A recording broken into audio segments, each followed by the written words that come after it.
உங்கள் ஆரோக்கியம் எங்கள் லட்சியம். ஆச்சி மசாலா வழங்கிய மணிச் செய்திகள். இணைந்து வழங்கியவர்கள் அரசன் சோப். ரொம்ப ரொம்ப நல்ல சோப்.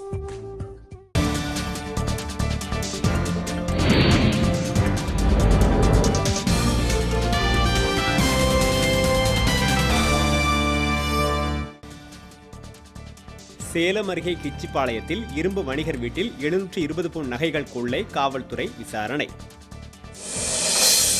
அபத்தமான அரசாணையால் தமிழ் வழி கல்விக்கான இடஒதுக்கீடு பறிபோவதாக அன்புமணி ராமதாஸ் குற்றச்சாட்டு. இந்திய எல்லைக்குள் புகுந்து படை வீரர்களின் தலையை துண்டித்த பாகிஸ்தானுக்கு மருத்துவர் ராமதாஸ் கடும் கண்டனம். காஷ்மீரில் நிலவும் அசாதாரண சூழல் குறித்து மாநில ஆளுநருடன் உள்துறை அமைச்சர் ராஜ்நாத் சிங் இன்று ஆலோசனை. 50 விழுக்காடு இடஒதுக்கீடு கேட்டு சென்னை அரசு மருத்துவமனையில் மருத்துவர்கள் உண்ணாநிலை. ராமேஸ்வரம், தனுஷ்கோடி, பாம்பன் உள்ளிட்ட பகுதிகளில் பெய்த சாரல் மழையால் சுற்றுலா பயணிகள் மகிழ்ச்சி. புதுச்சேரியில் பல் மருத்துவ மேற்படிப்புக்கான மருத்துவ கலந்தாய்வு அரசு பொறியியல் கல்லூரியில் தொடக்கம். காஷ்மீர் மாநிலம் அனந்த்நாக் மக்களவைத் தொகுதி இடைத்தேர்தலை ரத்து செய்தது தேர்தல் ஆணையம்.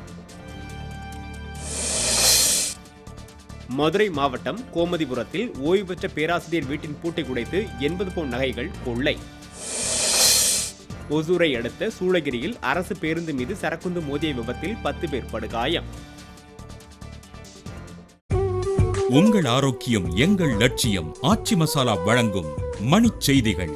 இணைந்து வழங்குபவர்கள் அரசன் சோப். ரொம்ப ரொம்ப நல்ல சோப்.